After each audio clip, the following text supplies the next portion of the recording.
મારા એસઓ અધિકાર મહાસંઘના માધ્યમથી અમારા ગુજરાતના પ્રદેશ પ્રમુખ મનુભાઈ ચાવડા, ઉપપ્રમુખ અમારા કરણાભાઈ માલધારી અને વેચાતભાઈ રાઠવા, માજી ધારાસભ્ય અને ઘણા બધા ત્યાંના સ્થાનિક લોકો અમારી સાથે આવ્યા છે. સિદ્ધાર્થભાઈ પરમાર પણ અમારી સાથે હતા.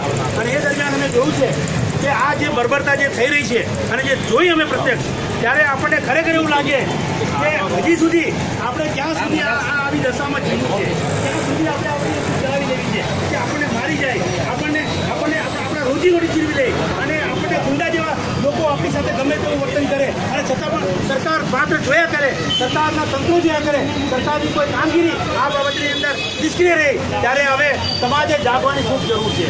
અને જે લોકોને માર્યા છે એ લોકોની હાલત તમે જુઓ તો એટલી ખતરનાક હતી કે અમે લોકો તો પ્રત્યક્ષ જોઈને આવ્યો છું કે એ લોકોને ગાડી પાછળ બાંધીને ખસેડ્યા છે, નીચે પછાડી લાકડી અને પેલા પાઇપોથી માર્યા છે. એમના હાથ પગની અંદર તમે જે ઘા જુઓ તો આપણી સહન સાથે એવા ઘા પડ્યા છે.